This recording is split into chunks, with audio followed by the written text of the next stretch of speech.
Love the show, and you should check out my buddy Rod Morgan's pod, The Morgan You Know, as I'm confident he's primed to make some waves on the scene. Hello, ladies and gentlemen. Welcome to the Morgan You Know podcast, a conversation show about the sport that is in season. Right now, that happens to be basketball. We will be getting to that soon enough. My name is Rod Morgan. I will be your host this evening.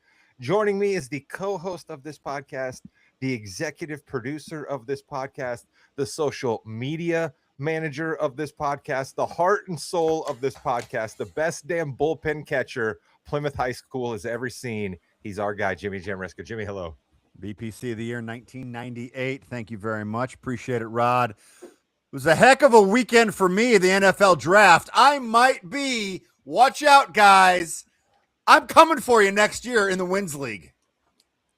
You know what? And Jimmy might be our draft go-to next year. He made some predictions that came true, or did he make some predictions? I'll let Jimmy get to all that later when we talk about it. But since we're talking about the NFL, you know, we have another special guest to bring in. But the third member of this podcast, he has a very important day job, and occasionally it calls him away from the program. But we are happy that he is back with us this week. He is our old man, Chris King. Chris, hello. What is up? And when Rod says the sport that is in season, he refers to sports that don't involve mitts or throwing a little round white ball back and forth. He is very selective on which seasons and sports he refers to, because God forbid we talk about baseball. Listen, in my defense, we are going to bring up a little bit of baseball. We have a baseball segment, but we've just been busy with the NFL draft and the NBA playoffs. Chris, I'm sorry about your early season baseball. Don't they still play 162 games? Yeah, but they all count, Rod. Okay, they all count. Well, you know what definitely counted over the weekend, and that was the NFL draft. So since we're going to be talking about the NFL, we got to be smart. We got to bring in our football handicapper, the guy that's playing the daily fantasy leagues, the guy that knows NASCAR, the guy that knows UFC, the guy that knows poker, but he's not necessarily your go-to for basketball. That's why he'll be leaving us for the second half of this podcast, but we love him anyways. Our handicapper, Josh Williams. Josh, hello. What's up, boys? Pittsburgh set a record for attendance, and they also did not have any arrests on night one. That's pretty impressive, right? I'd want to look at the rules the Pittsburgh police were looking to enforce on night one of the draft before I would say that everybody in Pittsburgh behaved themselves. But it is a rather nice turn that we had 0 arrests. I will say that. Chris, what do you think? Do you think that there were possibly some directives to the Yinzer cops that night to maybe look the other way a little bit? I was in Pittsburgh when the Steelers beat the Seahawks in the Super Bowl, and the amount of rowdiness and craziness that I saw on the streets the whole time, seeing the entire mounted division of the Pittsburgh Police Department just chilling out down the road, watching everything and not doing a thing. So no, it doesn't surprise me. There we go. You know what would be surprising, though, and this is the cold open question of the week, something else that comes and goes occasionally when I have something that pops into my head or I think we got a little bit of time for it. I like to warm the boys up with something a little non-sports related. What if there was a televised draft for something that wasn't a sport? We all love the NBA draft. We all love the NFL draft. We're about to talk about it. And the MLB draft has even tried to make itself more of a thing these days, the NHL draft. So I say more drafts. So Chris, the old man, you're back. You need to get the reps in. You were off last week. Tell me, what's another televised draft you would watch of a non-sport? A DMV employee draft. Nice. I want my DMV to have the best workers in there so the lines move quick. You're not sitting around all day. I need a DMV draft, Rod. I need to see the stats behind these workers, and I want my branch to get the number 1 pick. I love that. Okay, let me ask you this. What sort of stats, what are the measurables we're looking for the DMV employees? Are we talking words a minute they can type? How many pictures they can shoot off? Like what kind of stats are you looking for your DMV employees to fill? I need data entry and form filling for these employees, right? Like you are doing nothing but looking up and entering data all day long. I need someone that can do that with their eyes closed and be able to rock things out as quick as possible. Jimmy, do you think issues of character will be a bigger deal in the DMV draft than they even are in the NFL draft? What do you think about that one? No, I think speed is key. Speed is number one. It's those combine stats, the DMV. That is what we need. We need people who can run. We need people who can jump. We need people who can answer tough questions, like, how many elephants can fit in a pool. We need that kind of person at the DMV, Rod. Character, don't care. Don't care what you do in your personal time. Williams, you're the handicapper around here. You like to look at past performances to try to predict what a football player might do. So what could be the college football for a DMV employee? Like, what job would we be talking about our guys having before they're getting drafted into the DMV job, boys? What do you imagine that would be? DMV, how fast they can get you through the line, just like what Chris said. I mean, I don't know what else. So you'd be looking for somebody who, like, Jeremy comes from a long career at Costco where he was known for being able to move those lines through quickly. You'd be looking for something like that, maybe, or do you think you'd even leave Costco to go to the DMV, Jimmy? That seems like a lateral move, doesn't it? If you can get a Chick-fil-A manager, maybe opener at Chick-fil-A, that's what you want. So you want to pay a little extra. You want to maybe trade a couple picks to get up in that draft to get the Chick-fil-A. Chris, you really intrigued me here, so I'm going to go to you for the last word. What's your ideal DMV employee? Jimmy just said Chick-fil-A employee. That's good. What did you have in your mind for a guy that should be the number one pick in the DMV draft? I need a guy that has like 8 kids and a demanding wife at home that wants to spend every waking moment at the DMV to get his work done, to be able to focus on work as the love of his life, to get away from the stress and hassles at home. Give me the guy with the big family. He's going to be dedicated to that job because he can't lose that paycheck. Give me that guy. That is a phenomenal answer. Oh, that's a phenomenal answer. Jimmy Jam, I almost feel like we don't even need to go to anybody else on this draft question. Like, Chris just absolutely closed it down on that one. What do you think? So that was in my top, actually 2, and he did it better than I would have done. So I appreciate that. But Rod, you know what they call the person who finishes last in medical school? Call him Still a doctor. Still a doctor. I want to know. We're doing a hospital draft, Rod. Okay. I want to know who is at my hospital. Are you a first-round pick? Are you the brain surgeon we took number 1? Are you a 54th round pick? You're literally the last brain surgeon in the continental United States. You're not calm under pressure. You have no organization. Am I going there? No. I want to know. I want the draft grades. I want the round taken by every single doctor in the hospital. So it's just the doctors. You want to see just the doctor draft. We're not drafting the entire staff that works the entire hospital, right? We're not looking around we're not trying to draft the best hospital custodians, the best hospital cafeteria workers. You just want to see the doctors. So we need to make this good for TV, Rod. And I think a 4-week, 350 hour, that doesn't match up, whatever. Yeah, that doesn't work. I just want the doctors. We want the doctors.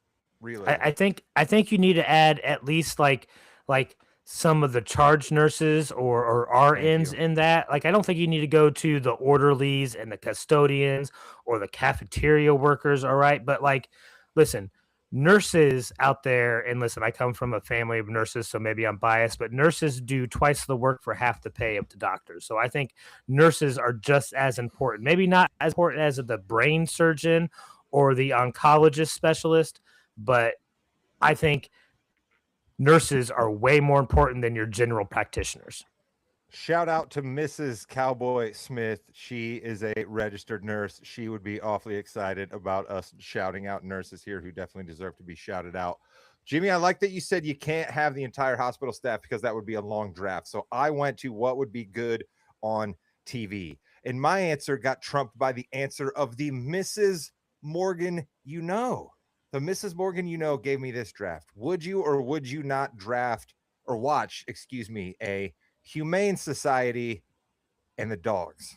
Would you not involve a draft there? And here's how that draft would work. The Humane Society just has all of the people that want a dog come to a location. They all line up at the other side of the room. The Humane Society lets a dog go loose one at a time. And so that the dog dogs are drafting the humans. Bingo. Bingo, bingo, bingo. The dog is drafting the humans. The dog is walking, picking their human, and then that's the moment. And so you have excitement as the announcer, whoever's doing the draft, is talking about the dog walking along. Here is the Berkshire Collie.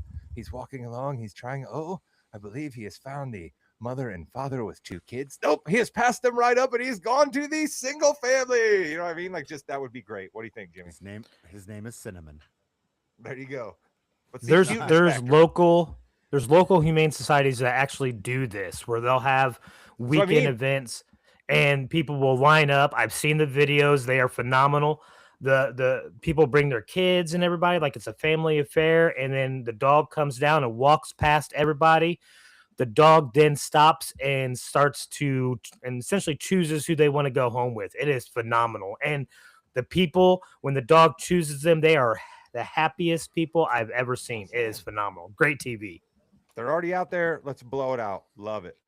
You know what? We're also going to blow out real NFL draft coverage for you right now. And that's why we have Josh Williams here for you. And Williams, I think the biggest story coming out of the draft was something that our guy Jimmy Jam called. We started talking about Ty Simpson. Some of us were a little lukewarm on Ty Simpson. And Jimmy, you said what? I said he's definitely going top 20. There's going to be a team like the Steelers or the Rams that pick him. And apparently all along, the Rams were always going to pick him. They had a secret meeting, and even the McVay being a little pissy about it. I loved it because he knew it was going to happen. They knew they were going to pick him. And the thing that McVay's pissy about, I think, is he wants to focus on now, not the future. Calm down, Sean. Williams, what'd you think when the Rams took Ty Simpson at 13? Yeah, first off, when Peter Schrager says like 90 minutes before the first round that Ty Simpson will be a first rounder, that should have been like the first like sounding alarm bells right there.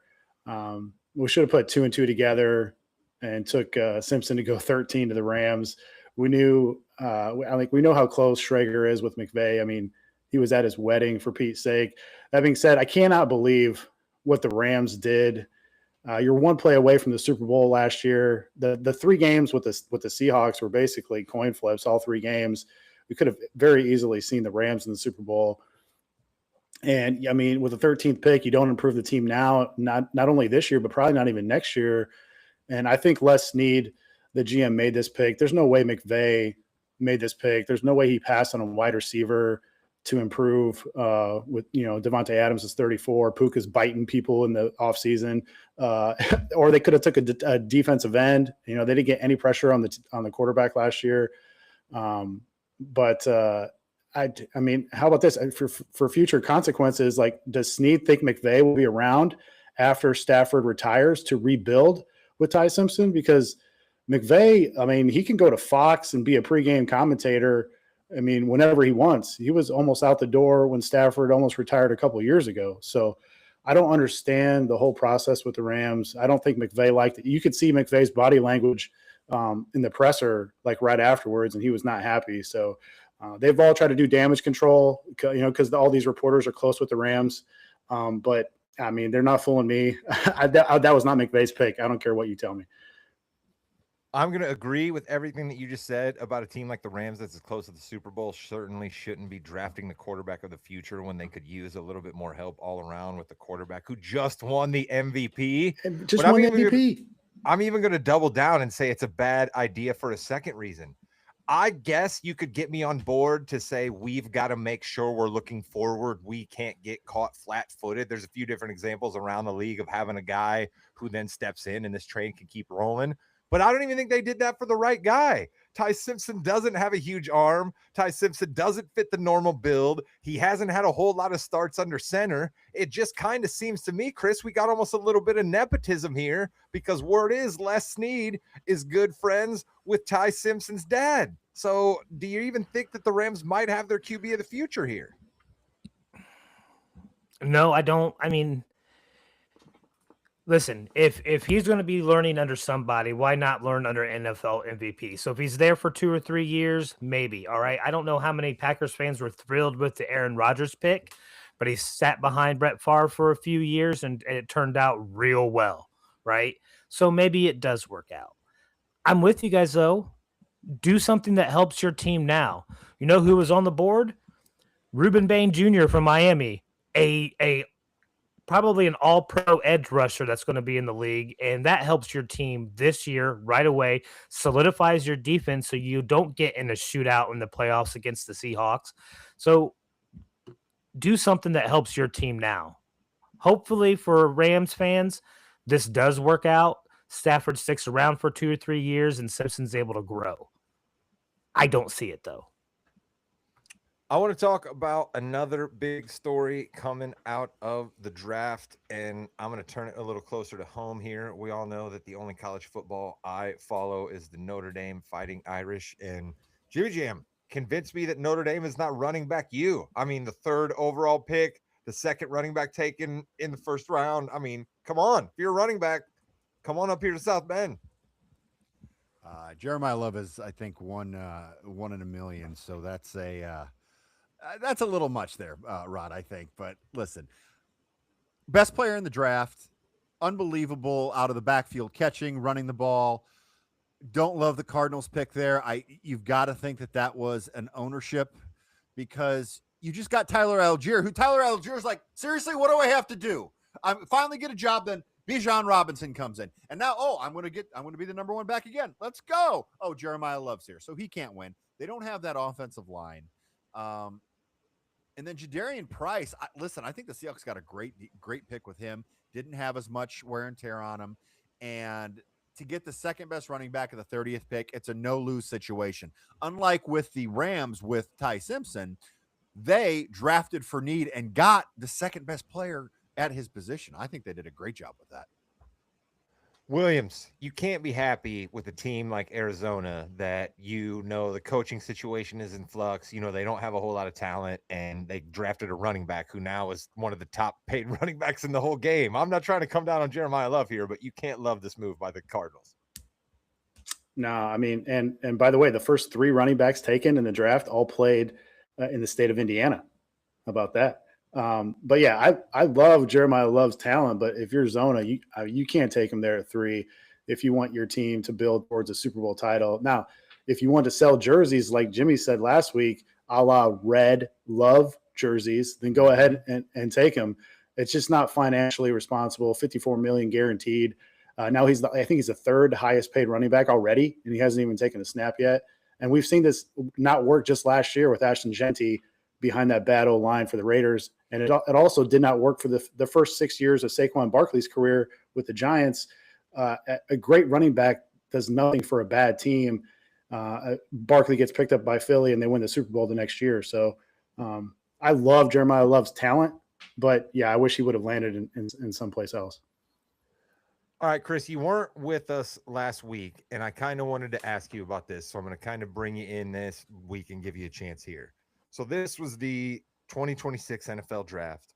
We talked about Ty Simpson being the big story, and you're not going to disagree with me that he was the big story coming out of the draft. We talked about Jeremiah Love because, of course, I'm going to talk about Notre Dame. But the number 1 overall pick in this draft that so many people said was a down draft and that everybody should get their quarterback last year was your guy, Chris. Your guy went undefeated, won the Heisman and a national championship, was the number 1 overall draft pick, and still people won't talk about your guy, Fernando Mendoza. Chris, as a Hoosiers fan, are you offended, or are you just taking all this in and you're ready for the big chip on his shoulder to show everybody they're wrong? I am taking this all in and ready for him to show everyone that they were wrong. And the reason I'm doing that, Riley, is because I did this not long ago. I remember a guy named Joey Burr coming out of LSU, right? Had one good season in his college career, and it was at LSU, was almost unstoppable. They won the national championship. I believe he won the Heisman, right? Number 1 overall pick. I made the statement, I think he's overrated. I don't think he's ready. I think Tua is going to be a better quarterback in the long run. Boy, was I wrong. All right. And I hope everybody's wrong that says this about Fernando Mendoza. How can you root against this guy? All right. Maybe he's too goody for some people, I guess, but like he's out there doing the right thing for the right reasons. You gotta appreciate the fact that dude stayed at home to spend it with his family, and especially his mom, instead of going to the draft in Pittsburgh. So like, fantastic. I'm just taking it in because what IU was able to do last year is still unbelievable to me. So I got to still just revel in the delight of IU football right now. I love that. Still reveling in it. Speaking of reveling, we got to go back to our Jimmy Kuiper Jamriska Jr. Not only did he give us that Ty Simpson was going to be in the top 20, but Jimmy, did you predict the Bears were going to get Thieneman? Did you predict that? How did that go? I said that the amazing pick for the Bears would be if Dylan Thieneman fell to him, but there was no way that's going to happen. Rod, I spoke it into existence. Those of you who listen to our Yeah, We Know segment on the Morgan You Know podcast know I can speak things into existence, and I did just that with Dylan Thieneman. The Bears needed a safety. He is starting on day one. The man dressed like the coach. He dressed like Ben Johnson did when he first came to the Bears. Unbelievable. Love this guy. He's going to be great in the backfield. I think it's a home run pick for the Bears there. Williams, you know what else is a home run? I crafted you into this segment that I forced upon you called Williams's Workers, and you gave me a guy that went to your favorite team. Williams, it couldn't have worked out any better for us on the segment I forced upon you. Yeah. And Jimmy said, what would make you excited about the Bears pick? And I said, if we get Dylan Thieneman, that would make me excited. And he's like, yeah, let's go. Went to the Bears. That's awesome. Jimmy spoke it into existence. That is fantastic. And then the other guy, Jacob Rodriguez, he went to Miami. He gets the full rebuild there with Miami. He's going to help the culture at linebacker. He's going to have plenty of opportunity to make tackles because Miami's going to be real bad for the next couple of years. So I wouldn't even mind them giving him a shot at running back too, because he played a little running back at Texas Tech. But yeah, pumped that the Bears got the safety Dylan Thieneman at 25. Chris, quickly, what'd you think of your Cowboys? Well, they probably got the best defensive player in the draft, as far as I'm concerned, in Caleb Downs. All right, that dude is a legit stud, played in an NFL-style defense at Ohio State, NFL scheme, so he is ready to go. All in all, I think Dallas did exactly what they needed to do, spent 6 picks on defensive players out of the 7 they had. All right, they were bad on defense and needed that help, so that's good. The other thing I want to mention, Rod, IU, to circle back, a la Williams, IU also had 8 players in the draft this year. 8 of them. Unheard of. I think we had 5 in the last 5 years total. No players taken in 2023 or 2024. IU's on the come up. We've talked about it on this podcast an awful lot. But you know what people really want to hear about when it comes to the NFL? Let's be real. They want to hear Williams. I know the daily fantasy grind is one of the things that you say that might help the Williams bank account grow a little bit more than some of the other bets from time to time. So what were the fantasy implications that you saw shining out of the draft?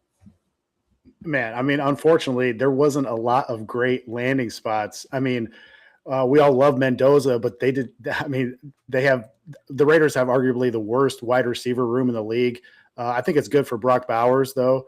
We saw Cousins. If Cousins starts the first couple of games, we saw him have a career year with Kyle Pitts. I think Cousins and Mendoza can get the ball to Bowers.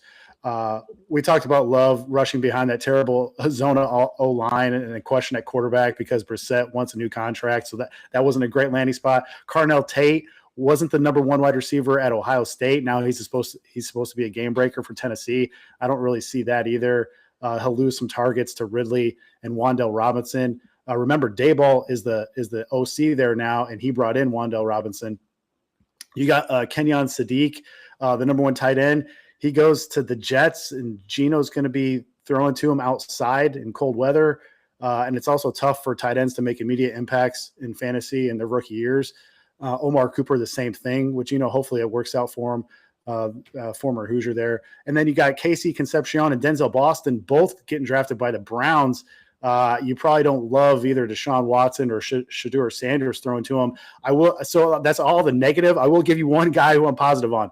Jordan Tyson for the Saints. If he can stay healthy, that's the key. I thought going in, he had the highest ceiling. Now he gets to play indoors, and he gets some pressure relief from him with Olave being the number 1 wide receiver. They also brought in Travis Etienne at running back to help balance the offense. And we know Kellen Moore likes to play super fast. So they're going to get off a ton of plays. They have a good offensive line. I really like Jordan Tyson, the wide receiver from Zona State, where he landed with the Saints there in the top 10 picks. I'm a mother shucker. You're a mother shucker. Let's go. Chris, who had the best mother shucking draft in your opinion?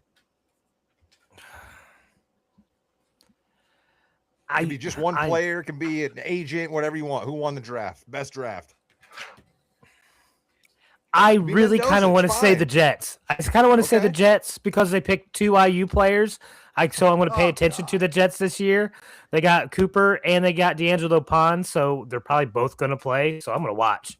Chris, I heard a little anecdote about your boy D'Angelo Ponds, right? Everybody is always asked who did they not like going up against, and a whole lot of the wide receivers that were in the rooms, all of them said D'Angelo Ponds we hated going up against. So your guy got marks that way, Chris. So I like your answer there. Jimmy Jam, who won the draft? So I love the Jets. I think that they did a really good job, and it's just kind of weird saying that.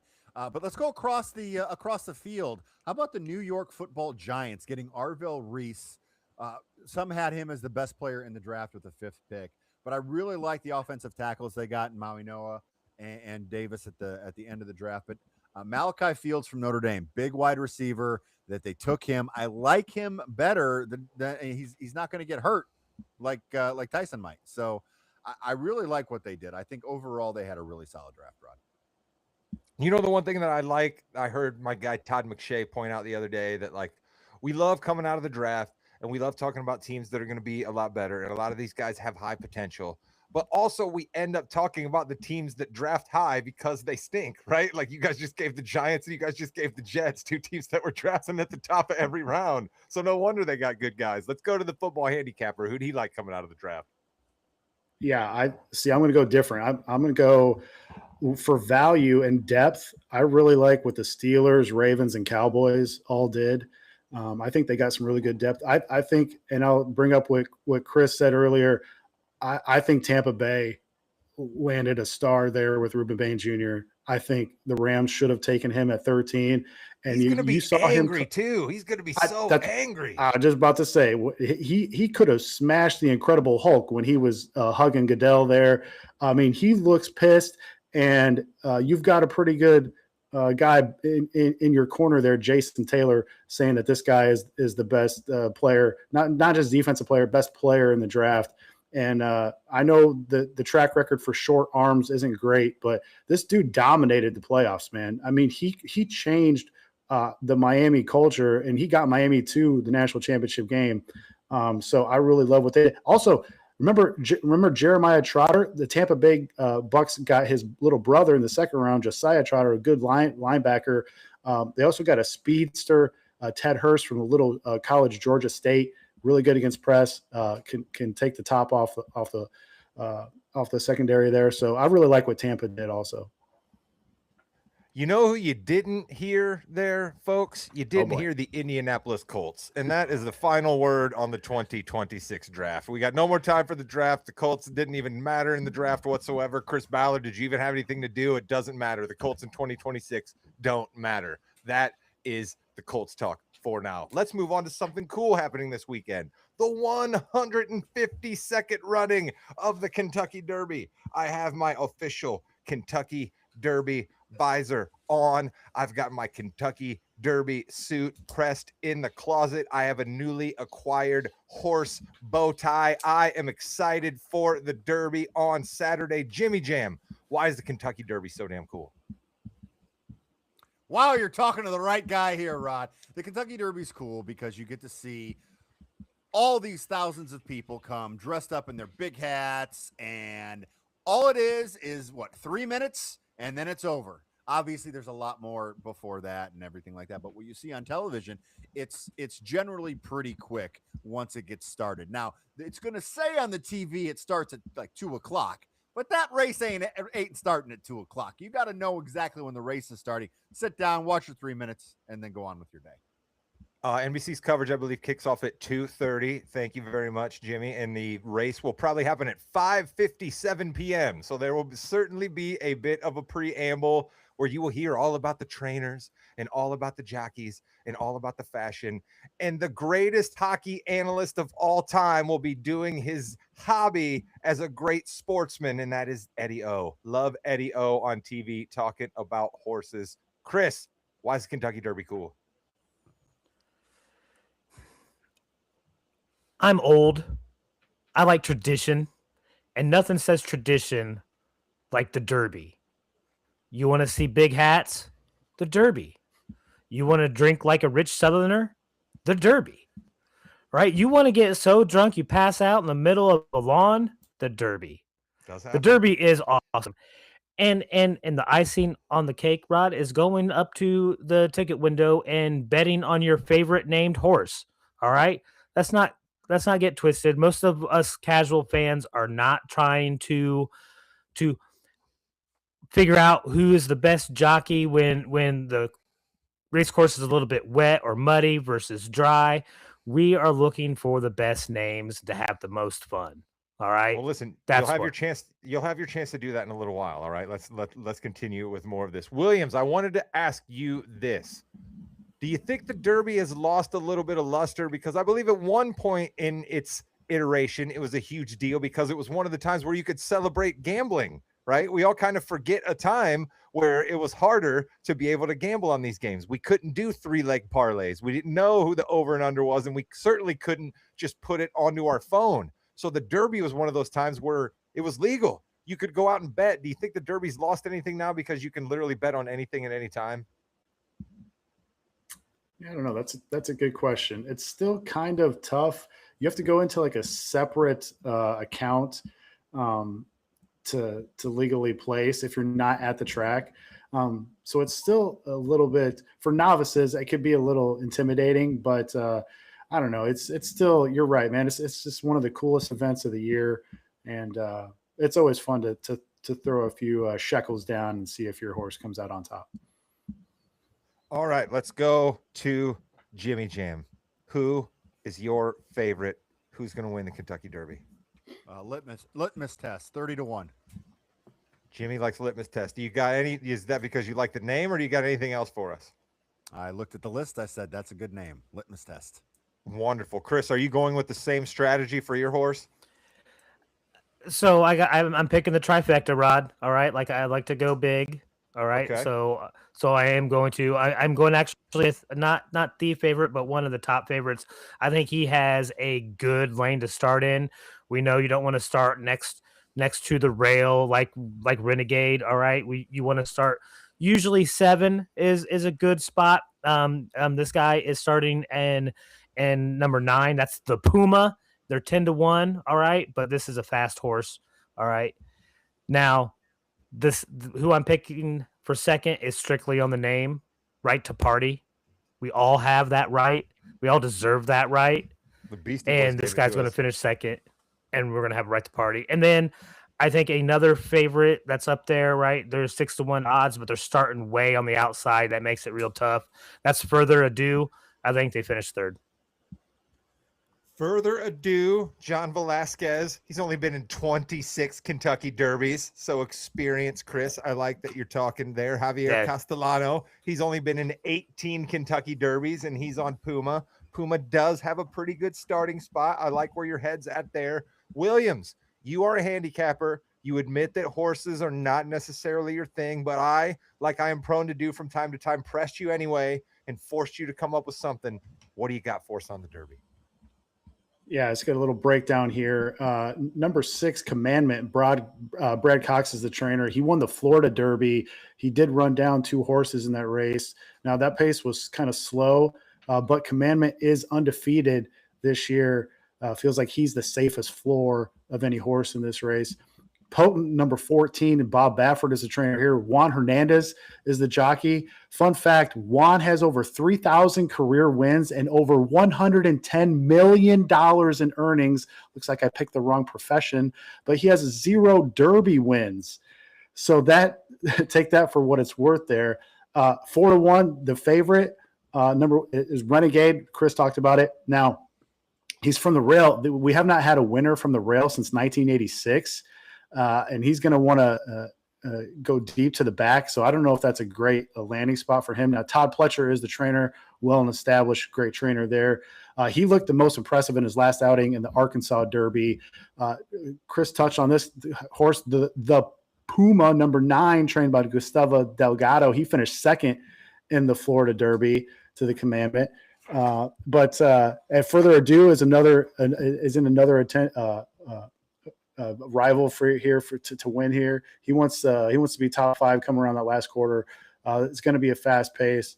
This is another tough draw for him. My pick to win though is number 12 Chief Wallaby, 10-1. You can also that horse is also trained by Brad Cox, so that's going to be my pick. I love that. Williams got some good breakdown for you there. I am actually going to continue on one of the horses Williams brought up there. He just gave you his pick to win was a Brad Cox horse, but he did talk to you about Brad Cox's other horse near the beginning, and that's Commandment. Okay. Commandment is being jockeyed by Luis Saez. Okay. Luis been in the Derby a bunch of times before, technically has a win, but that horse got disqualified for an uneven path and bumping another horse. So he won the Derby and it got taken away from him.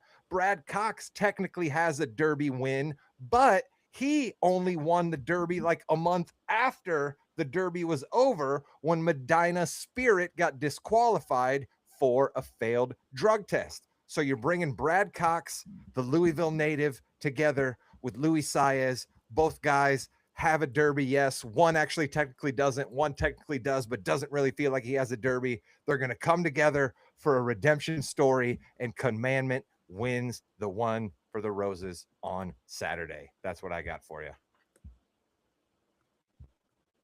Jimmy, you love that story, right? What I just gave you there. 2 guys who need a bit of a redemption story at Kentucky Derby coming together. You love that story. You can dig a narrative. You're not heartless. Well, and Commandment, too. I mean, you have a little spiritual stuff going in there. I like that a lot. That's a good call, Rod.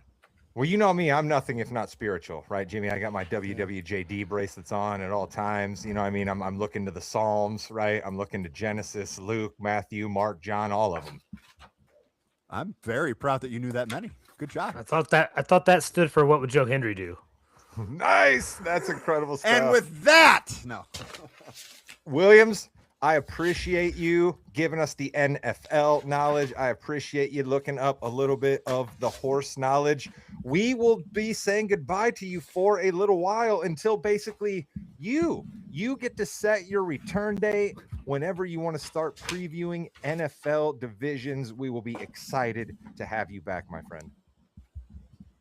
Yeah, man. And don't forget the NFL is releasing their schedule here in the next few weeks. And so we'll get to see where everybody plays.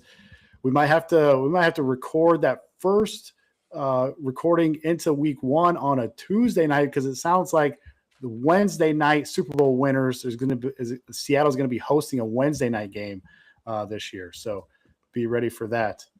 NFL. Goodness gracious. The NFL ever expanding, trying to take away from the NBA. But you know who's not taken from the NBA? This podcast. We're going to talk about it next, and Jimmy Jam's going to lead us on it. It is time for the Fast Break, the fastest 15 minutes in the NBA. We've got a lot of stuff going on tonight. We had the Detroit Pistons. Father Pete might have said a prayer or two. Pistons are still in it. They are up 3-2 over Orlando. Orlando is up 3-2 over the Pistons, but they got this game 116-109. It was pretty close. They did pull away in the fourth quarter. My question for you, Rod, Jalen Duren, he was 4 of 6 today. He had 12 points. He had 9 boards. I mean, 2 blocks. He's still not doing what he needs to do to get the Pistons to the next level. And Franz Wagner wasn't even in the game.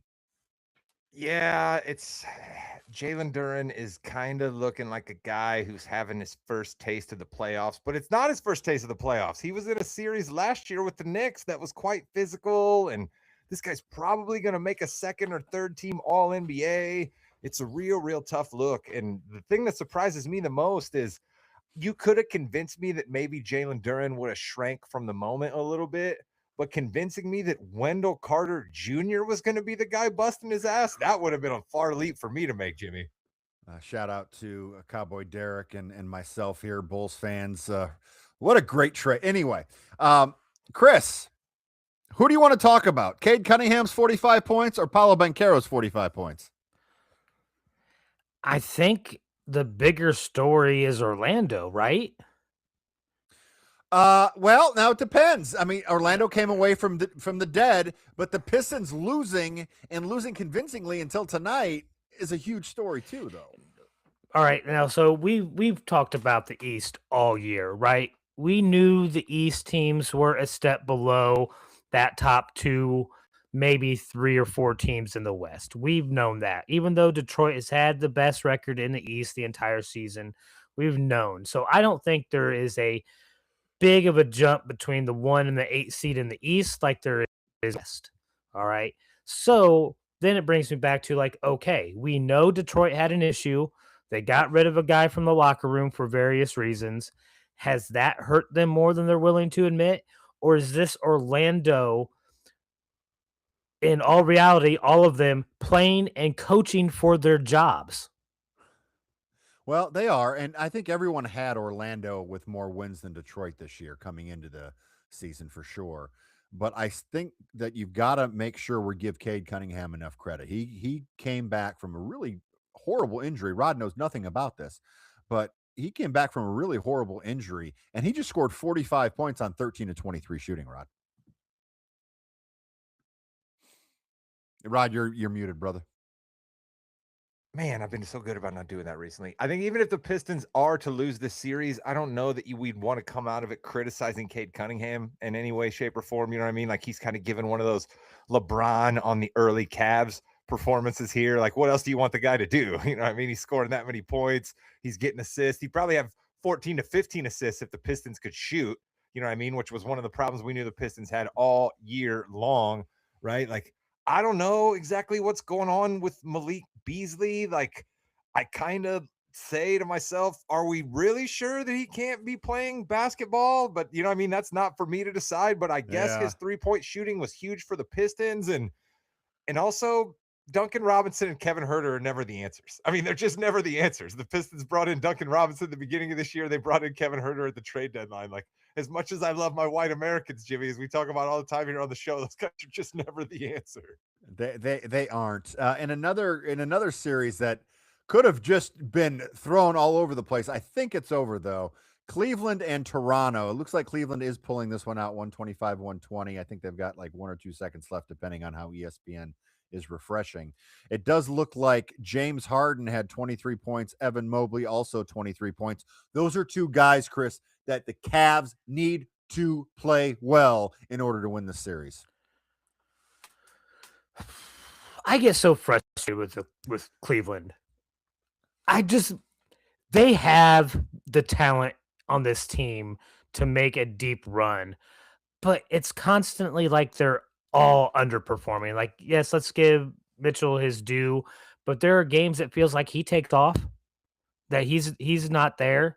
I don't think I can just nail it down to just one guy. This seems to be, you know how I am, Rod. I'm a culture guy. This seems to be a lack of culture in Cleveland. There's no kind of structure there to keep this team focused and to keep them on a singular track to get further in the playoffs. Yeah, and I think they were helped a lot, Rod. I believe Brandon Ingram got hurt in this game. He only played 11 minutes. He scored 1 point. It was nice to see R.J. Barrett step up. But if Brandon Ingram's not going to play, their Raptors aren't going to win. Yeah, it's so tenuous to be in a position to where if Brandon Ingram's not going to play, your team's in trouble. But that's kind of where the Raptors are set up at. You know what I mean? Like they were in a position where they weren't really an attractive destination. So kind of they had to make some desperate moves.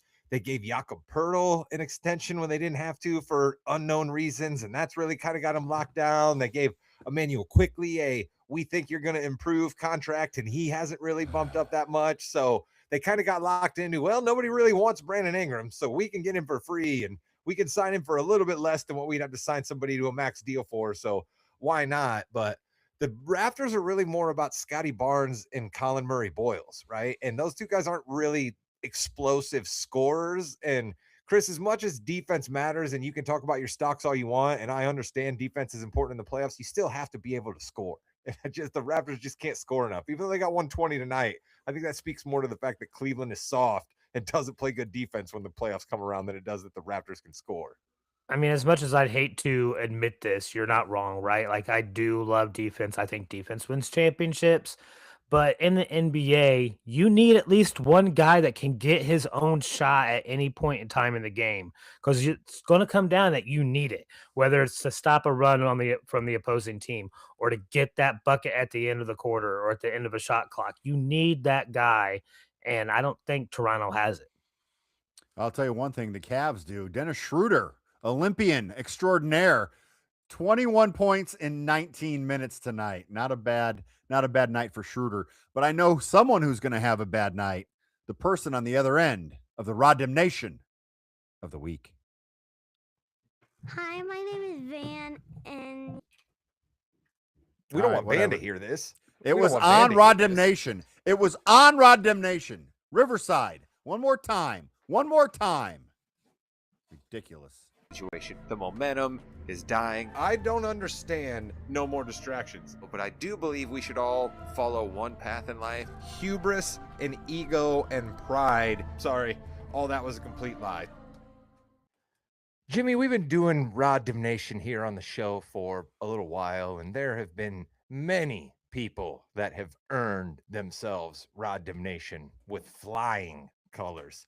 But I'm not sure that many people that have earned Rod Damnation have earned it for so many different reasons in such a short amount of time. And I'm also not sure that someone who no one has ever heard of and then everyone has heard of has then gone to a villain in such a short amount of time. And that is one governor of the Portland Trailblazers, Tom Dundon.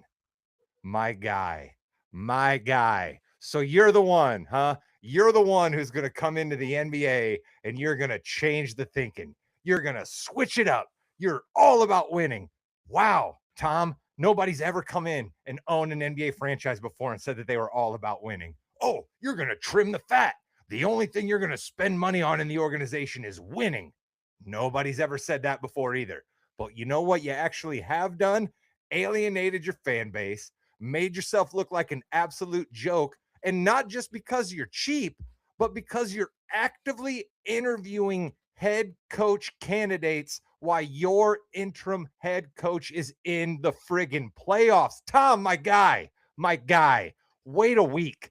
The NBA has a little bit of decorum to it. Do you want to know why the NFL is the king on the block? Because those 32 owners look out for one another. They look out for the league. They're not going to let one guy kick team employees off the plane to save a couple $1,000s. They're not going to let one guy kick two-way players off of going and gaining playoff experience. They're not going to let one guy rob his fan base of playoff t-shirts and be the only friggin' franchise that doesn't do it. You're not saving enough money in the grand scheme of things, Tom. You just look like a joke, man. You have earned Rod Damnation, and reports that are coming out of Portland are you don't care. Word is it got back to you that you look this bad, and the quote is you said you don't give a fuck. I don't like cursing on this podcast, Tom Dundon, but if you said that about your players and your fan base, the ownership should be stripped of you. That's ridiculous. You know, Rod Damnation is usually, it's something that irritates you, but it's in fun, right? I mean, you're not, Chris, I'm a little nervous right now. I got a couple points, and Rod touched on some subjects. I will say this though, Rod, you may have given it to Kyrie Irving a little bit harder at the beginning of your Rod Damnation series, Yeah. and quite often did he make your Rod Damnation. So I think Kyrie may have the title there, but this was heated, right? And the other point I would make, you are not wrong about the NFL, except you could probably say Jerry Jones is one owner that doesn't necessarily care about the rest of the NFL. He only cares about his Cowboys. But he does everything top shelf. He'd never be caught dead trying to save a couple of pennies the way this guy is. Oh, no. Jerry will spend money, and Jerry likes to win. Jerry does not tank. Always back to the Cowboys there. And it takes away from a very good season by the Trailblazers Thiago Splitter did a terrific job and deserves to be the head coach. He was the head coach for the entire year, except for what, 2 games, 1 game. And with all that, with the Scoot Henderson being out for 50 games, Denny Avdia stepping up, uh, all the trade rumors, Drew Holiday coming in. What a great season. And then this guy just decides to throw it all away. It's about getting people in the building, people loving you. Guess what? Seattle's getting a team. You have everything to yourself right now. People are going to go back to Seattle very easily if you're going to alienate them like this. It's not hard to be a good owner. Even a meddling owner is trying. Matt Ishbia tried. He failed miserably with Kevin Durant. Guess what? He saw his mistake, corrected it, and they made the playoffs this year. Great call, Rod. Great call. Now, Rod, I want to talk to you about something else that's near and dear to your heart. Uh-oh. Boston Celtics. Uh-oh. They are the team, like any other team, who likes to play a lot of basketball games in April and May. Joel Embiid, who a week ago was on an operating table being cut open, it was like 10 days, but calm down, just put up 30. I think, Rod, though, you're not upset because you know that's not going to happen again because Joel Embiid can't do it again, right? I would tend to bet a lot of money on the Joel Embiid will find the dip portion of the up and down Joel Embiid experience that we've had over the last couple of years. Yes. But I would put this more on the Celtics. I really would. And Philadelphia fans, I don't know how big we are on the Rocky Steps there. I don't know how many Philly cheesesteak eaters are listening to this podcast. They're not going to like me here, but I think that game has everything to do with the Celtics and not very much to do with the Sixers. I'm not the least bit surprised that Joel Embiid made an impact, okay? When that guy's on the floor, he makes an impact. You don't win an MVP in the National Basketball League within the last 5 years if you can't make an impact on the basketball court. That guy's problem is his knees are shot, and he can't ever get on the court. But when he's on the court, he's absolutely going to dominate. You know who else he's going to dominate? A team with Neemias Queta, Nikola Vucevic, and Luka Garza as their 3 big men, okay? I love me some Luka Garza because that dude hustles. I absolutely despise concrete shoes Nikola Vucevic and don't get why Joe Mazzulla keeps playing him. And Neemias Queta, for the money he's making, he's absolutely perfect as an effort big man, but he can't stop fouling. So if you look at the first half when Queta was actually in and matched Embiid's minutes, they did some things. If you look to the second half where Queta couldn't match Embiid's minutes and they had to start doubling, Embiid was hitting guys and the Sixers were burying open shots. This is what the Celtics do. They've lost the last 2 home playoff games this year in the Garden, okay? They have an almost 75 winning percentage on the road in the playoffs in the Joe Mazzulla era and just above 50% at home. This is what they do. People joke about that one referee. I can't think of his name. Bill Simmons jokes about him all the time that he's the extender, right? That NBA brings in this referee when they want to extend series. You don't have to bring that guy in to extend Celtics series because, as Jimmy said, they love playing basketball. They love nothing more than 6 and 7 game series. They've been doing it for a decade now. Chris, do these Celtics have what it takes to win the championship?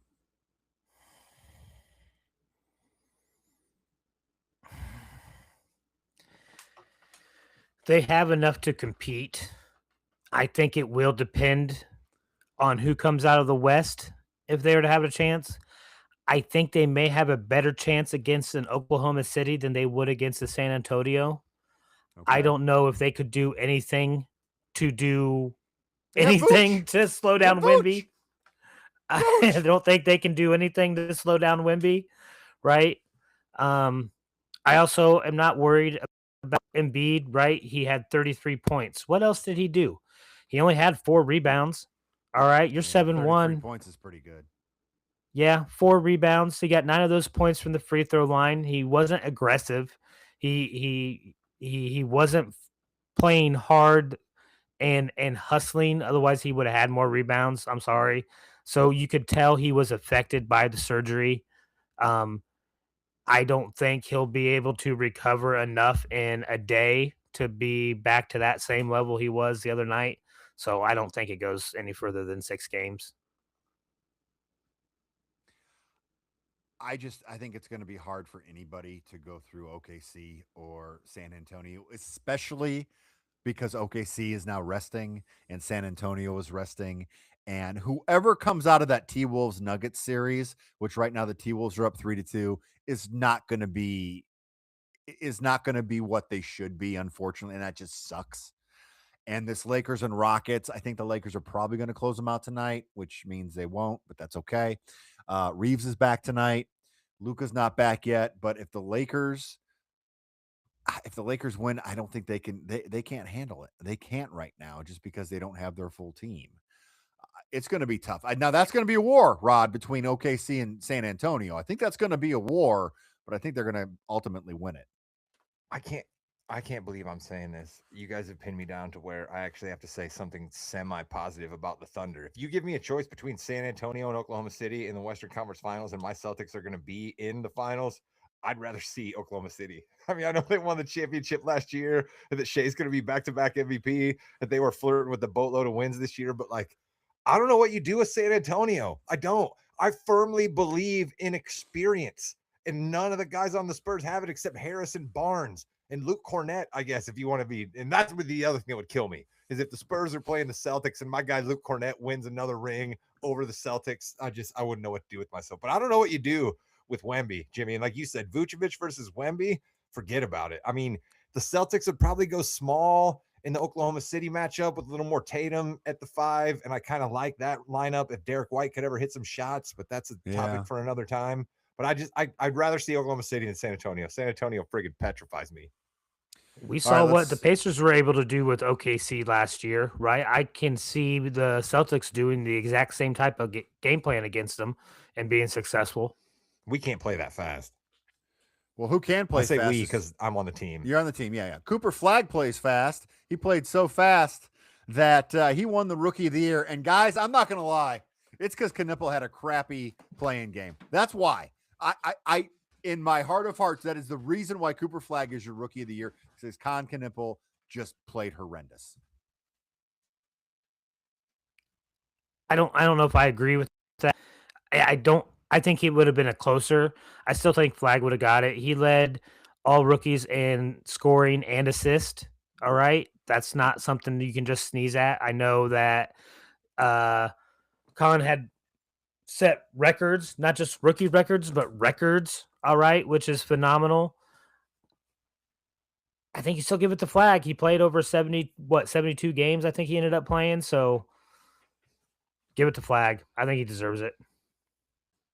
If anybody decided to not vote Con Knipple Rookie of the Year because he had a bad playing game, their vote should be taken away next year. Ridiculous. To tell me that a guy like had a little bit of bright lights in his first playoff experience, and that means he wasn't the Rookie of the Year.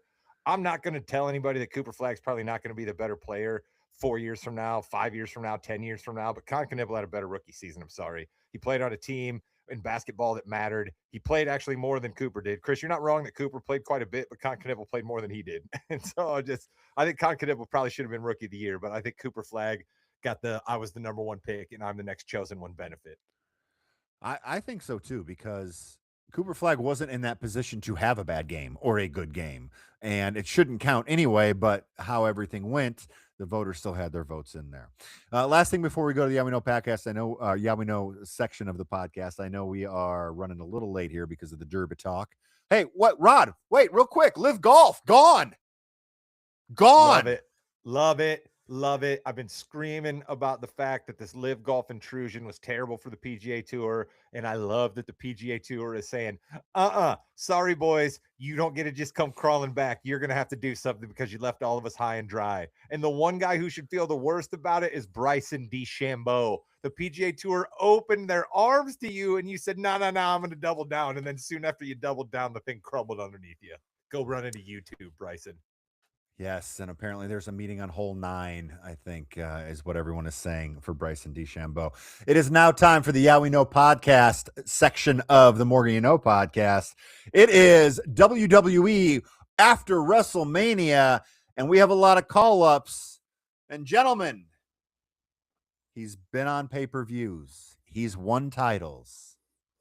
And Paul, Fire Logan Paul, Joe Hendry is on Raw, and Rod, he was gigantically over, and I love every second of it. Their decision to have Joe come out without his theme song, right? To give him a chance to be over and have it not be just his theme song, right? We came back out of the Yep. commercial break with him already in the ring, but then to have him do the song thing, which is just so phenomenal. I remember the song about Gallus from his days in NXT, right? And now we have one about Logan Paul, and we will get more. And give me all the Joe Henry. I was excited about how, I can't remember who it was. Somebody told him he needs to get rid of the blue shirt. Yes, Montez Ford. Is that Montez? Okay, I'll be excited to see if he does. He's like wearing a red. change Oh up. yeah, he's wearing red. That's great. I was excited for that, but give me all the Joe Henry, Jimmy. You know that. It's not fair to come to me first because I have the same exact sweatshirt that you have on. I love me some Joe Henry. I know, and Chris is probably going to hate it, but whatever. Go ahead, Chris. I am a little torn. On the one hand, I absolutely loved the Fire Logan Paul song. It was phenomenal. I hate Logan Paul, so give me all of that. But I also heard one of the best lines from Wade Barrett ever. This is a musical travesty on the level of Milli Vanilli, which just cracked me up. Yeah, but he was singing it, though. That didn't make sense to me. You could tell he was singing. I know. It's cracked me up. I loved every second of it. All right. I'm glad. If I can get more of this type of Joe Henry against Logan Paul, I'm all for it. I thought the fact that they had Logan Paul be the person that he went after was very big, too, because I was so nervous it was The Miz or someone like that who it just doesn't matter. But Logan Paul, love him or hate him, huge charismatic guy, one of the biggest heels in the company, tag team champion, and has great matches, and he will help Joe Hendry have a good match as well. Rod, I love that. I will agree wholeheartedly on Logan Paul being able to help Joe Henry through, because as over as Joe is and as much as I love Joe, technical wrestling, not really Joe's deal. So it's going to be nice to have Logan Paul there. Logan's going to do some stuff that's going to kind of make it seem like Joe did some cool stuff. So I dig that. And I, like you, thought for sure. I didn't think we were going to get the Miz because we have the Miz Danhausen thing going on right now. Yeah. So I knew that he was going to be busy, but I thought maybe we were going to get like a JD McDonough, you know what I mean? Or, you know, somebody, or like maybe he's going to call out Shinsuke Nakamura, like I mentioned, you know what I mean? Yeah. I thought we were going to get somebody who was definite mid card, but like, you know, a little more elevated. So I was excited to see that it was Logan Paul. Okay. So I think we've got to talk about these releases as well. And before we get into the releases, a couple things. Number one, these are human beings. In one case, it's a husband and a wife that now are not employed. Now, they do get 90-day severances and things like that. They are not going to be employed. So this sucks for everybody. It also happens every single year around WrestleMania. Not because TKO took over. Vince McMahon did the same thing as well. It's not the TKO bosses that said that you have to fire this person, this person, this person. They said you have to free up this much money. Yes, they're making a lot of money. It's what it is, okay? So there's nothing new about any of this. That being said, there's a few people on this list that really, it sucks. And I want to start with Apollo Crews. Apollo Crews came into NXT in the WWE. His name, Chris, was Uhaa Nation. That was his name. And he was really big on the independents. And he's got the look. He was a great wrestler. And for whatever reason, it never happened in WWE. Was there a glass ceiling for him? Probably. I am very excited to see him go somewhere else, whether it be AEW, New Japan, you know, Ring of Honor, which is AEW as well, you know, TNA Wrestling, you know, all that good stuff. I want to see him succeed. I think that was somebody, you know, not one of the top ones, but Rod, I'd love to see him succeed and get a chance. R.I.P. Apollo Crews, the South African prince character just never really kind of worked. You know, like the idea, you kind of got it. It was from a forgotten day. It just wasn't ever going to really happen. Then he kind of went away and sort of did some things in NXT and kind of was just sort of a badass, had to kind of run with Baron Corbin there for a bit. Yep. Baron Corbin got fired. That tore the rug out from under him again. He just never really had he just never really had a faction he could go with. He just never was over enough to be a guy that you cared if he was wrestling for the US belt or the Intercontinental Championship. And it's a bum deal. And RIP to his legendary run as the main event in so many straight main event telecasts. Like I saw this 1.5-minute clip on Twitter of like Apollo Crews versus like one of the Creed brothers, or Apollo Crews versus Ludwig Kaiser, or Apollo Crews versus Giovanni Vinci when he was still apparently around for a while. I don't even know where to watch main event. I'm so in on WWE wrestling that I would watch main event if I could figure out how to watch it. I don't even know how to watch it, but apparently Apollo Crews was legendary for main event all of those telecasts. Chris, did anybody who I guess stood out to you that someone's like, I really wish they would have gotten more of a shot? Kairi Sane, I thought they really minimized her role as Asuka's partner. I thought she was great in the ring. She had some really good matches. I was surprised. She was right in the middle of the storyline. She seemed to be in the middle between Asuka and Io Sky, so I was a little bit surprised. I thought she was a good wrestler. I guess that would be my pick. Yeah, so Kairi Sane, it's weird because she should interfere in the Backlash match and cost Asuka the match. I mean, that's what should happen, but it's not going to happen if she doesn't work there anymore, Rod. I don't know, Rod, what's your thoughts? I was going to say, isn't she the R-Truth of the cuts this time, Jimmy? The one that everybody seems to be about, the one that all the talent seems to be saying the most about. Like, don't we think there's a world, and like Kairi Sane herself said something very, very cryptic, like she's being smart and making sure that the door can still be open for her to come back. So like, don't we think there's a world where we maybe see Kairi Sane here before the end of the summer? Like, I certainly do. We might. I hope so. Now, I think there are some rumors that she wanted to move back to Japan again, but who knows about that? You really never know. So many other Aleister Black and go ahead. Go ahead. You're good. Wyatt 6. What? I mean, what? We got rid of an entire faction. We made such a big deal out of this faction.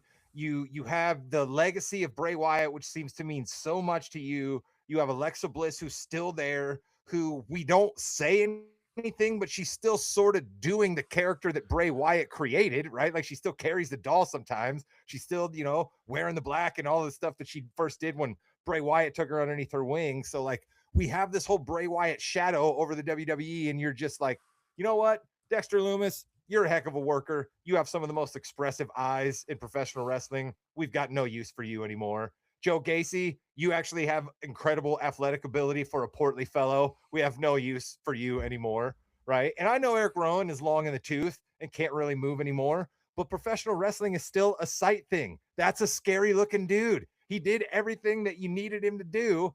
And I think the only move for the Wyatt 6 would have been take Uncle Howdy's stupid Max off. Just make him Bo Dallas, and it probably would have been better. I didn't get all the time and effort we wasted on Wyatt 6 to just fire all of them. And RIP Nikki Cross. She deserved way better. She barely even got to fight in the Wyatt 6. So that's kind of where I wanted to go. Nikki Cross, and Chris, I'll let you talk here in a second. I know I've kind of monopolized this segment, but I have a lot of big thoughts here. Nikki Cross is an unbelievable performer.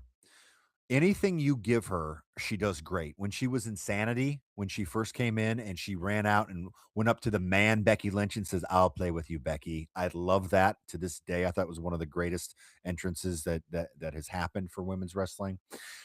You gave her the superhero gimmick, and it was stupid, and she just went with it, and people loved it. Good in the ring, good on the mic, can do any character you want her to do. What a great asset to have. And unfortunately, it just didn't happen. And, it sucks, Chris. So when I got back into it, when you guys talked me back into again, she was in her superhero era and she had a belt on. And she was fun. She was exciting to watch in the ring. You're right. She was good on the mic.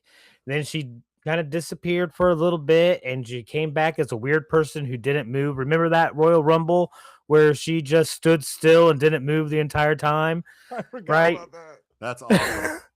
Right? So, yeah, you're right. That was an asset. I don't understand why she didn't wrestle as part of the Wyatt 6. Like, why not get her in some singles matches instead of just always looking creepy and then jumping on some dude's back in the middle of the fight?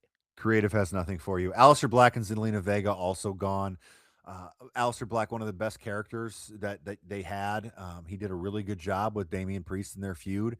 It just seems that they just didn't see him going further. And it's weird because it's kind of why he was released the last time.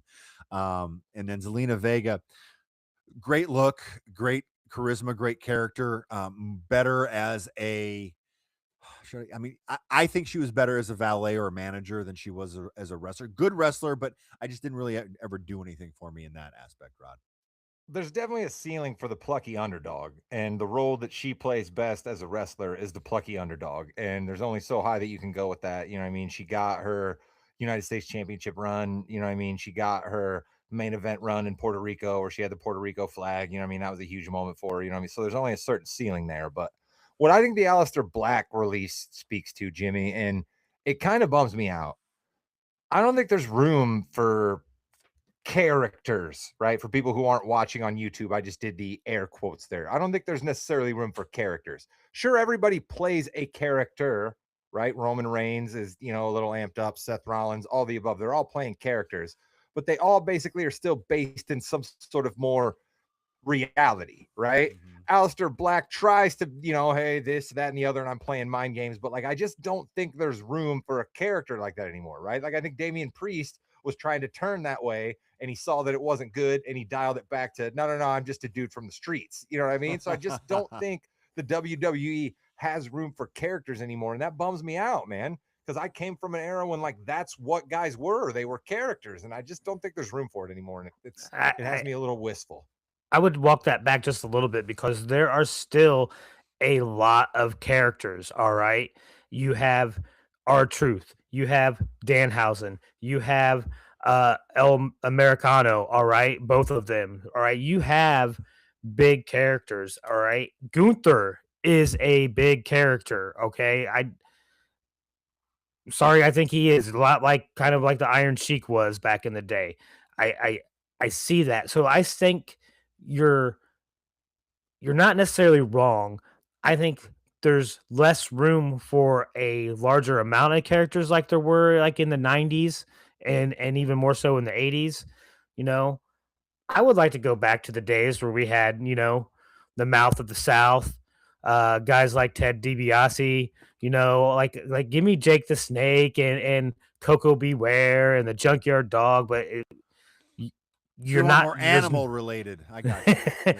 There's just not enough. You're right, and there's not enough room for those characters, but there's still room for them. But they have to be good. They have to be entertaining, and it tends to lead on the comedy side of wrestling. I think these characters need to hit for them to be successful now.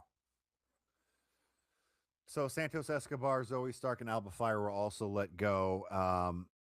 I just think Alba Fire, they didn't really give her a shot. Chelsea Green, obviously a huge character there, but didn't work there. Zoe Stark, I thought was really good. Again, just didn't give her a shot. Escobar always got hurt, and something just happened that it wasn't going to work out.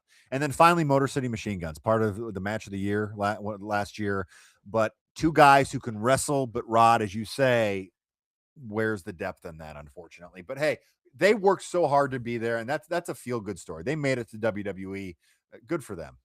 I think we really should pool some of our meager resources here at the Morgan Podcasting Network together to craft some sort of award for the Motor City Machine Guns for their nomination by Chris as Tag Team of the Year after they've only been around for a couple of months, because it turns out that was their biggest accomplishment other than winning the tag team belts. They certainly didn't do anything else. I guess they hung around for Johnny Gargano's planking storyline, but that was about it. And there's also a lot of NXT cuts as well, but like Cody Rhodes said, like Drew McIntyre said, you can either stop or you can go, and you can do that and reinvent yourself. Matt Cardona, he's not having the best of luck right now, but he got rehired after he just reinvented himself on the indies. The king of the death match, even though he just had one. And these people have the opportunity to go be stars other places, and I hope they do, if that's what they want. I know we are running late here. A couple more quick things. Rod, Rollins, Braun Breaker. I thought it went a little long, but pretty intense. I think that's going to be an intense matchup, Rod. I absolutely loved it. I loved it, Jimmy, because we don't have enough of these scenarios anymore where the guys will go face to face and not start squaring off. You know what I mean? Like we just too many friggin' times now where these guys get in the ring and then they just start squaring off and then they got to be pulled apart and oh no, they're back together and then they're pulled apart again and oh no, they're back together. You know what I mean? And you got to be back here and you got to be there. Like give me two dudes that we all know they hate each other, but they understand the friggin' rules here. We're going to fight at Backlash, and that's when we fight. Other than that, we're going to stand here and we're going to talk shit. I'm going to let you say your thing. I'm going to let you say mine, and then we're going to do this. Seth Rollins is the friggin' best, the best. He had that place in the palm of his hand. To me, that's the judge of it. When you can have the place be quiet and not hollering what at you or not trying to start some other chant or not rustling around seeming like they're not paying attention, but they're buying everything that you're saying, that means you're over. And Seth Rollins is over. And you know who else is over? Braun Breaker. I can't wait for this match. Yeah, it'll be good. Also, you have two of your best wrestlers just coming back from injuries. Probably keep them from fighting each other every week when they see each other. Because, you know, they do, both those guys do high energy, high impact type moves that can hurt people. So, yeah, save your bodies until Backlash. Make that match epic because it has the chance to be. Street Profits on my Yes. list. On my list. How dare you? How dare you say that you don't like Seth Rollins, that he doesn't have any friends back there? It may be true because of his behavior, but how dare you? See, I broke it up. He's broken up all over. Ethan Page. They and gave you Rusev the smoke rod. Ethan Page and Rusev need to be together. I think it would help Rusev more than anybody else. It'll put Ethan Page on because he's the talker. Rusev is the muscle. It's very easy. I love it. Let's please do that and then get Chelsea Green in there as well. I thought that was really nice. Speaking about two people fighting each other all the time, Roman Reigns and Jacob Fatu. Chris, how amazed were you when Roman Reigns, after being pummeled by Jacob Fatu, accepted his challenge? I couldn't believe he would have done that. He said he wasn't going to do it, Chris. Yeah, like when should you have ever trusted anything Roman Reigns has said? All right. He's just been an evil bad guy his entire career that I've How seen. dare you, Jimmy? How dare you set him up like that? You knew he was going to say that if you set him up the way you did. I mean, I don't trust anything he says, let alone pretty much like, oh, this is going to sound so horrible, but pretty much from anybody on that side of the family, right? Like, I don't trust any of them. I don't care if it's Fatu, Roma. No, none of them. I mean, Chris's views against American Samoa and the greater Samoan population do not necessarily reflect the entire Morgan podcasting network. In fact, they 100% do not reflect it. I mean, listen, Roman mentioned it in that little tirade. He's like, me accepting this match isn't you earning it. It's nepotism. Well, that's all I see. All right. The bloodline has just grown and grown. It has different branches now, but they're all under the same bloodline. All right. There's just so many. And I don't want to see them anymore. Someone needs to take the belts off of them. All of them. All right. All right. I do want to say thank you to Roman for taking the belt away from Phil. All right. I appreciate that, but you're going to have to give it up soon. And it shouldn't be to your freaking cousin. You know who's going to tell you to take your thank yous and stick them in a sack? Roman Reigns. He doesn't care that you want to thank him for taking the belt off of Phil when you just trashed his entire family tree. He doesn't care about you saying congratulations for taking the belt off of Phil. He's going to wallop you after all that garbage you just said about him. Well, at least I know what viral clip we have this week. Chris, it's not going to look pretty for you. Not at all. Good thing is you're never online and you never post anything and you never retweet anything. So it should be fine for you. Finally, before we go, like I said, Rod, like I said, WWE is taking Finn Balor and shooting him through the roof. He walked in at the end of a segment and Roxanne Perez said, hey, you need to leave. So that was that.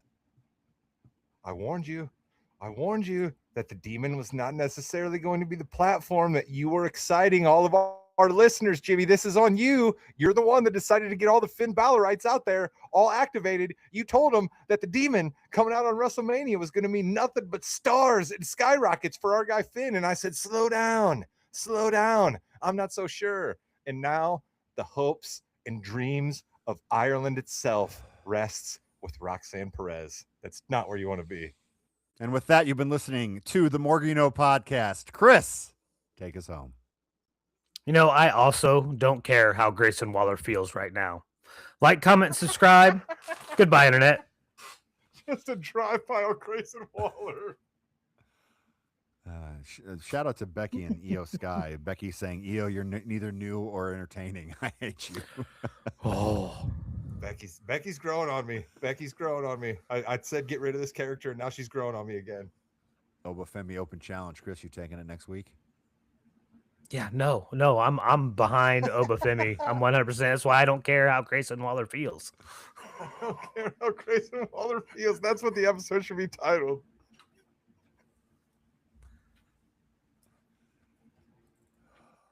Everybody can agree with that sentiment. Every single person.